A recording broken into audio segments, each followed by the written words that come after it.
Selamat datang kembali di channel YouTube Bobby San untuk seksi puasa intermittent fasting bersama Chief Vero.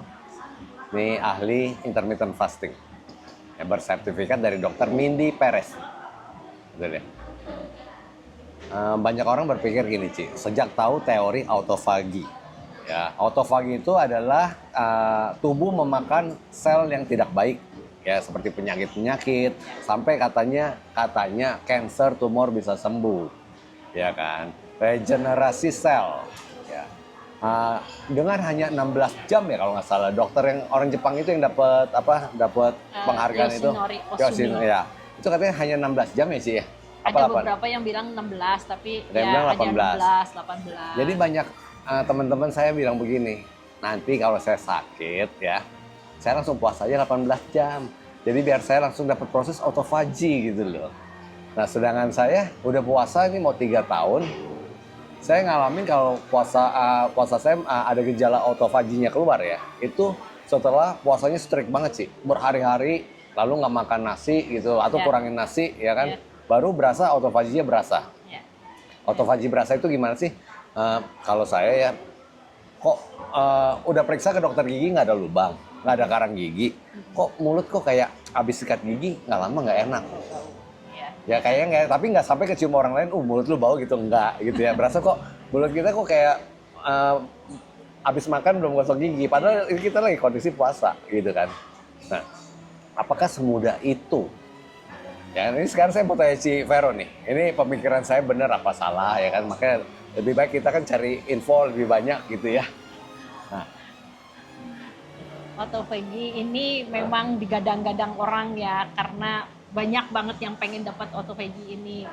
Jadi istilahnya itu proses detox di tubuh ya. Jadi sel-sel yang rusak, tua, mati itu semuanya didaur ulang, terus diganti dengan sel yang baru. Jadi bisa buat segala macam penyakit seperti diabetes, hipertensi, penyakit metabolisme, bahkan juga tumor, kanker, autoimun itu bisa dengan autophagy. mium Juga Ci Vero bisa. ya pernah ada mium ya.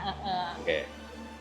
Bahkan untuk keseimbangan hormon pun bisa dengan autophagy. Ada satu yang namanya adalah crinophagy. Jadi bagian daripada autophagy. Apa namanya sih? Crinophagy. Crinophagy. Ya, itu crinophagy itu bekerja khusus di organ-organ pengatur hormon, kayak misalnya ovarium, testis, terus kelenjar pituitari di otak, pankreas, kelenjar adrenal. Nah, itu tuh works banget crinophagy, makanya dia bisa untuk menyeimbangkan hormon. Jadi kan banyak orang tuh tertarik dengan autophagy, nggak perlu obat, nggak perlu apa segala macam kan. Dan syaratnya juga orang tuh bilang gampang, cuma 18 jam udah bisa. Apalagi mungkin ada yang bilang 14 jam, 16 jam udah pasti tuh aku udah dapat puasa hari ini 18 sore udah dapat autophagy nih gitu kan. Artinya bisa buat regenerasi sel, aku bisa lebih muda apa segala macem.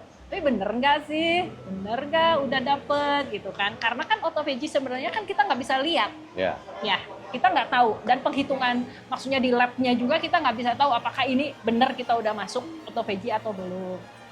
Autophagy ini ditemuin sama dokter Yoshinori Osumi. Nah, dia dapat Nobel penghargaan ya di tahun 2016. Nah, sekarang pertanyaannya apa sih bener sih sebenarnya autophagy itu bisa 18 jam itu kita bisa dapat. Nah, sebenarnya autophagy itu bisa terjadi kalau gula darah di dalam tubuh kita itu cukup rendah dan keton ini adalah bahan bakar tubuh pada saat kita puasa. Keton ini dihasilkan kalau kita melakukan puasa, tubuh akan menghasilkan keton, yaitu zat yang diproduksi oleh tubuh untuk kita olahraga, untuk energi apa segala macam. Jadi kita nggak lemes, nggak pusing. Itu artinya keton yang bekerja. Nah, ketonnya harus cukup tinggi dan gula darahnya harus cukup rendah. Tapi masalahnya banyak orang melakukan puasa 18 jam itu mereka mengalami rasa lapar, pusing, lemes. Tapi mereka paksain gitu karena ingin dapat autophagy yang 18 jam itu.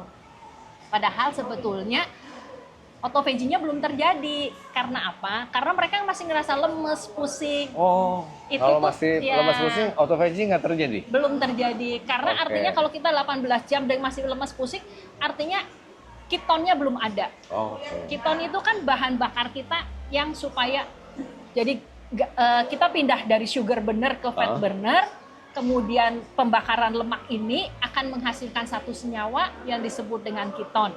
Keton ini yang akan bikin kita jadi nggak ada rasa lapar, dia akan naik ke otak, kemudian menekan rasa lapar, kemudian akan bikin kita lebih fokus, jadi biarpun nggak makan juga tetap bisa kerja, nggak lemes, nggak pusing. Jadi kalau misalnya kita puasa 18 jam, tapi masih ngerasa lemes, pusing, artinya itu tubuh belum bisa pindah ke fat burner ini. Dia masih sugar burner pertengahan antara, atau yang aku sebut itu gap. Jadi di tengah antara sugar burner dan fat burner. Jadi dia belum bisa benar-benar pindah. Jadi dia hanya ada di dalam gap ini. Oke. Nah, itu yang bikin kita lapar, lemes, pusing. Makanya autophagy itu udah pasti belum terjadi. Oh. Gitu. Jadi masih sakau gitu ya, masih sakau gula ya? Masih sakau gula. Dan autophagy itu bisa terjadi itu ditentukan oleh dua faktor. Yang pertama resistensi insulin. Oke. Yang kedua adalah kondisi mikrobiom, ya. Bakteri baik yang ada di keseimbangan bakteri yang ada di dalam usus. Mikrobiom ini kayak penjaga gawangnya tubuh kita gitu. Itu ada di dalam usus, ada bakteri baik, ada bakteri jahat, ada jamur, virus dan sebagainya. Nah, kalau itu nggak seimbang, kita akan susah untuk dapetin autophagy juga. Oh, Gitu. jadi bukan sekedar autophagy itu hanya sekedar puasa 18 jam? Bukan. Bukan. Bukan. Nah, kira-kira berapa lama, Ci, bisa masuk ke proses autophagy dengan puasa 18 jam? Nah, dan juga apakah puasa lebih lama seperti puasa 23 jam akan mempercepat proses meraih autophagy itu? Betul. Semakin lama, semakin panjang puasanya, autophagy-nya itu semakin dalam. Sebetulnya puasa 18 jam ini kenapa disebut sebagai autophagy? Karena itu sebenarnya baru klik. Jadi baru start. Ibarat gini misalnya, kita masuk ke dalam satu ruangan, kita nyalain lampunya, terang. Itu baru mulai start. Oh enggak, jangan lampu dah, AC. Ya. Baru nyalain AC. Tapi belum dingin. Tapi terus kita keluar lagi. Oke. Ya, jadi misalnya kayak kalau ke dalam rumah masuk cuma nyalain lampu doang, nyala, kemudian kita tinggalin lagi keluar kamar. Nah, itu sebenarnya di 18 jam. Jadi belum sama sekali belum apa-apa. Nah, tapi kenapa semakin lama puasa disebutnya autophagy-nya semakin bagus? Artinya kita udah buka pintu, masuk rumah, nyalain lampu, kita lihat di dalam rumah itu mana sih yang kotor? Oh, kamar ini kotor. Oh, di situ ada sampah. Oh, banyak sampah di mana-mana. Kemudian kita ambil sapu, kita bersihin. Baru 1 jam, paling bersihinnya baru mungkin 1/4 kamar. Itu kalau puasa 19 jam ceritanya ya. Baru misalnya hanya ujungnya doang yang kita lap, debu-debunya. Tapi yang lainnya masih banyak, kita keluar. Nah, kalau semakin lama kita di dalam rumah, kita punya waktu semakin banyak untuk beberes rumah itu kan, bersihin rumah. Oh, kamar ini, oh di gudang. Makanya kenapa semakin lama puasa, autophagy-nya semakin bagus, semakin dalam. Jadi rumahnya itu semakin bersih. Jadi jangan cuma 18 jam, tapi misalnya puasanya jadi 23 jam. Ya. 22 jam. Ya, ada 22 jam aja ada waktu 4 jam untuk bersihin. Ya, bedanya 4 jam ya. Benar. Gitu. Ya. Nah, lalu harinya, Ci, harus berapa lama kira-kira untuk mendapat autophagy itu? Misalnya, saya puasa 2 bulan baru kayak berasa badan enak gitu loh. Harinya itu tergantung dari masing-masing orang. Nggak bisa disamain. Jadi semua orang itu pasti si A 1 bulan udah dapet. Si B kenapa lebih lama? Baru 2 bulan. Karena semuanya tergantung dari kadar gula darah kita di dalam tubuh. Masing-masing orang itu kan beda. Dari cara makan dia, ya dari pola makan, itu kan semuanya berpengaruh. Kenapa ada orang yang 1 bulan udah bisa dapet. Gitu. Jadi kalau memang mau pengen dapat autophagy, puasa 18 jam, tapi harus dengan karbohidratnya itu, gulanya itu rendah. Oke. Karena kalau kita makan karbohidrat dan gula yang tinggi, akan kembali lagi besoknya itu susah lagi masuk ke dalam Autophagy itu. jadi pada saat kemudian kita makan, misalnya makannya roti, terus kemudian pizza dan sebagainya, gula darah kan mungkin di 180, 200 gitu kan. Kemudian kita mulai puasa lagi, paling turun berapa? Nggak bisa Ya. sampai langsung drop ke Jadi 90. kalau kita puasa udah 22 jam tapi diabetes kita masih tinggi nih, kita Ya. ya. Atau resistensi insulin Ya, masih tinggi, ya, itu ya. nggak bisa masuk ke autophagy. Untuk awal-awal belum. Untuk awal mungkin setelah dia rutin dengan dia mengurangin gula, Ya. mulai dengan pola makan dia yang lebih baik, itu akan bisa masuk. Tapi puasa itu kan juga ada regenerasi sel dong, perbaikan sel. Ada. Tapi belum masuk ke autophagy-nya itu.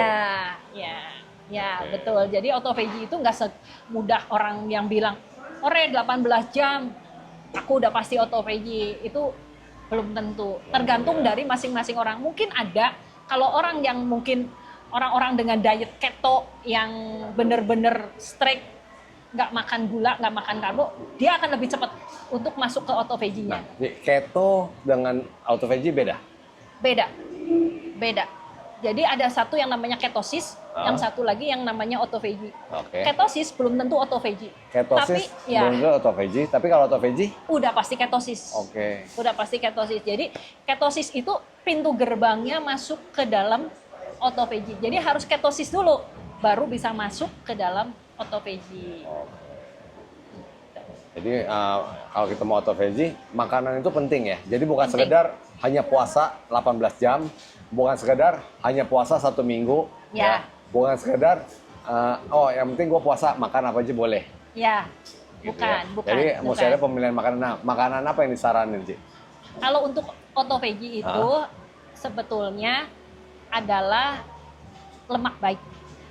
Contohnya lemak baik. Alpukat, MCT oil, terus kemudian butter, terus ada ghee, terus apa lagi ya? Kalau daging, lemak dari MCT. daging? Nah, kalau autophagy ini dia nggak boleh ada protein yang masuk ke dalam tubuh sebetulnya. Ini pernah sempat viral nih. Ya. Banyak perdebatan. Ya, termasuk gue sendiri sih. Ya kan, nah ini nih, Ya. kita bahas sedikit. Ayo, Ya. coba ngomong ya kan tentang, jadi kalau autophagy itu nggak boleh protein tinggi, Ya, betul ya? Ya. Nah, itu penjelasannya gimana sih? karena autophagy itu kan membersihkan sel-sel kita. Sel kita kan semuanya dihancurin lah. Sel-sel yang nggak kepakai semuanya dihancurin. Itu autophagy. Tapi autophagy ini ada kebalikannya, yang namanya adalah mTOR. mTOR. Ya, mTOR ini adalah proses pertumbuhan sel di dalam tubuh. Jadi sel-selnya tumbuh. mTOR ini penting. Kita pakai mTOR itu dari bayi sampai dengan dewasa, supaya bayi bisa tumbuh, selnya bisa, tulang-tulangnya tumbuh, kita bisa lebih tinggi gitu. Itu adalah mTOR supaya bisa bikin otot. Itu tuh mTOR. Tapi kalau autophagy adalah penghancuran sel. Sel-sel yang nggak pakai dihancurin. Jadi bertentangan gitu. Jadi bertentangan. Kita nggak akan pernah bisa di dalam fase autophagy dan mTOR Barengan. Karena ini bagian siang, ini malam. Jadi nggak akan pernah bisa bareng gitu. Makanya autophagy dan mTOR ini sebagai dua sisi mata uang yang berbeda lah. Berlawanan lah. Iya. Air sama api gitu. Nah, gitu. Tapi kita memerlukan dua-duanya. Perlu autophagy dan perlu mTOR. juga mTOR. Nah, autophagy didapat pada saat puasa, sedangkan mTOR didapat pada saat kita makan protein. Pada makan apapun mungkin ya, tapi terlebih protein Protein tinggi ya. Ya. Nah, kenapa kita nggak boleh makan protein? Ada, boleh lah, tapi ya kurang dari 20 gram. Sedangkan gua dianjurin lu mesti makan 2 kali berat badan, jadi 120 gram. Ya, kan padahal orang kalau mau building muscle, nge-gym, itu kan harus banyak protein. Nah, kalau misalnya kita banyak makan protein, pada saat kita mau puasa autophagy, untuk mendapatkan autophagy, udah pasti kita keluar. Autophagy-nya nggak akan jalan. Berubah, dia jadi mTOR. Bikin otot, pertumbuhan, sel yang baru dibikin. Jadi, padahal autophagy ini tuh menghancurkan protein juga. Protein, sisa-sisa protein yang nggak kepake, itu tuh semuanya akan dihancurkan juga. Tapi kita makan dengan banyak protein, apa segala macam, ya akhirnya autophagy-nya nggak jalan. Nah, jadi gua nggak autophagy dong? Bukan. Jadi, kalau misalnya protein kurang dari 20 gram itu, kalau hanya untuk orang-orang yang ingin dapat autophagy, tapi nggak mampu puasa panjang. Nggak mampu puasa panjang. Ya, padahal autophagy itu harus didapat dengan puasa panjang. 36, 48, 72, gitu kan.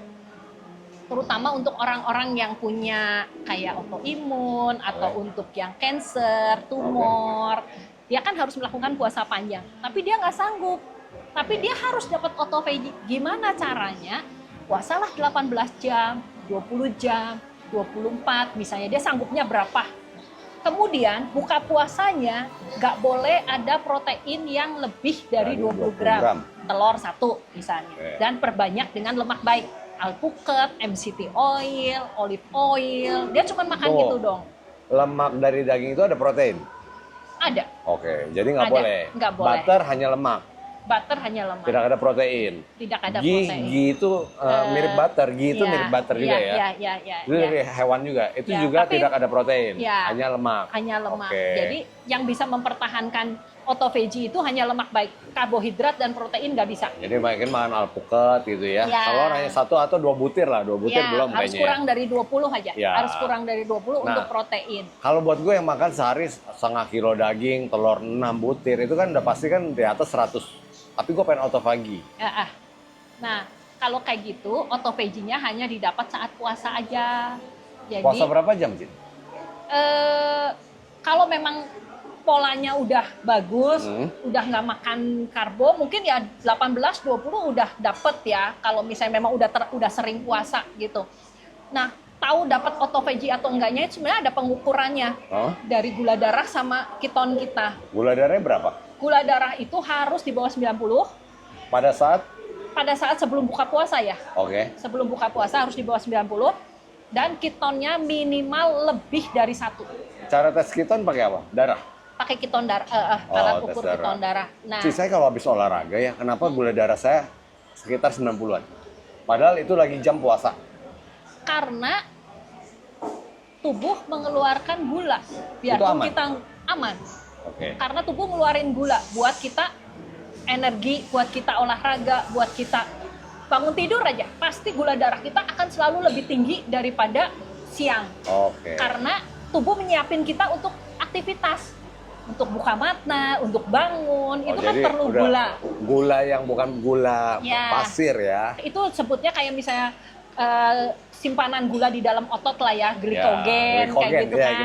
Nah, dia itu kan naik. Itu pasti akan kalau dites itu pasti akan gulanya naik. Nah, ini yang bikin orang bilang, "Oh, kalau pagi kita mesti makan gula supaya kita ada energi." Padahal tubuh itu sudah bikinin gula dari lemak jadi glikogen. Hati berubah lemak jadi glikogen. Itu glikogen itu gula untuk aktivitas hari itu bukan mesti masukin gula lagi sereal lah gitu ya. Jadi udah pas lagi gulanya naik, makan pagi lagi ya tambah naik gitu. Jadi ini menjawab keresahan kita yang makan protein tinggi tapi mau autophagy, karena waktu Civero bikin konten itu viral ya sih ya. Banyak yang komplain gitu ya, menghujat ya. Karena nggak nonton sampai habis ternyata, baru nonton judulnya aja. Ya, jadi stop protein 20 gram itu kalau nggak bisa puasa panjang, hanya bisa 18. Ya, jadi misalnya udah 18. Lalu dia nggak ada tujuan bangun otot.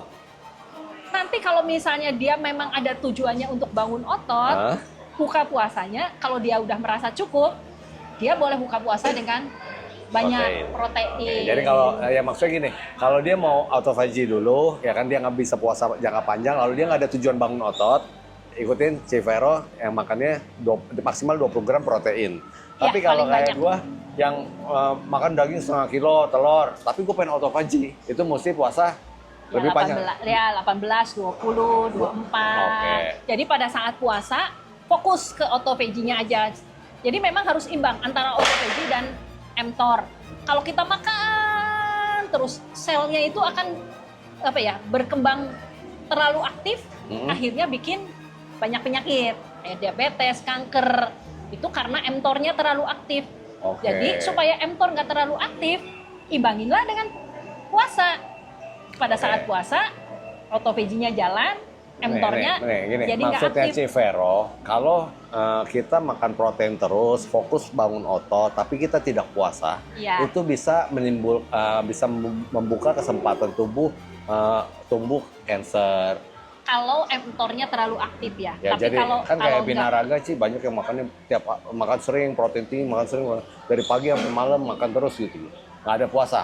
iya nggak ada Nah puasa. itu juga walaupun dia sudah olahraga, dia makannya sehat, tetap bisa ada peluang untuk sakit. Semua pasti ada peluang. Kita juga pasti ada peluang. Karena kan Tapi kan sakit peluang memang, kan ada besar, ada kecil kan. ya kita kan memang kan sebagai manusia pasti ada Ada, peluang ya, untuk sakit itu udah betul. pasti ada gitu. Jadi ya kembali lagi sih Jadi ya. apakah sebenarnya. yang gua jalankan selama ini sudah benar atau belum?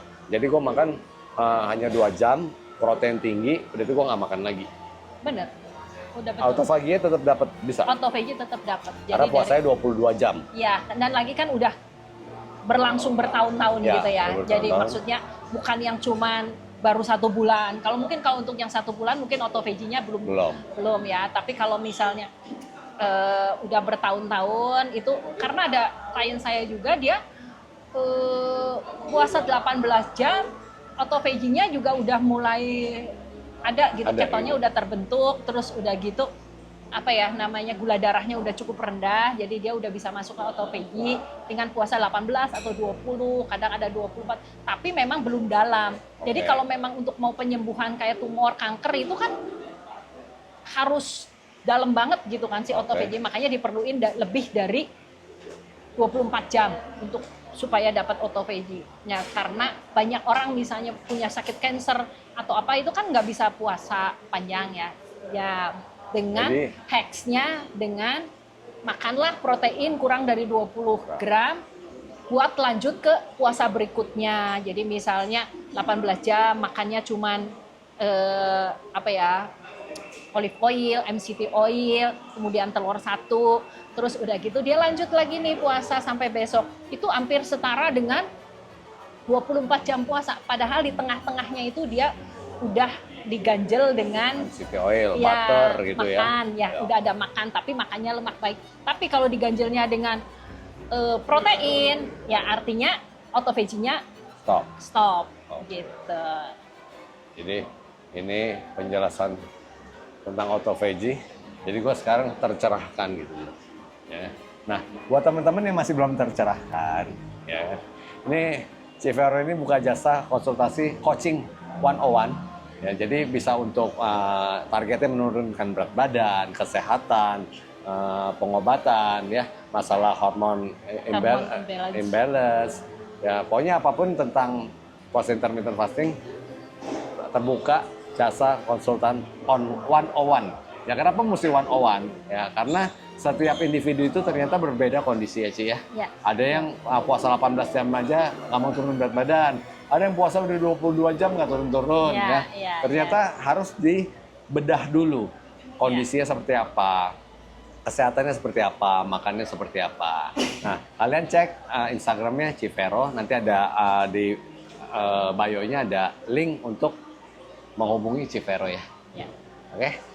Sekian tentang autophagy. Ketik di kolom komentar pertanyaan atau pengalaman kalian tentang puasa intermittent fasting, tentang autophagy, tentang yang lainnya.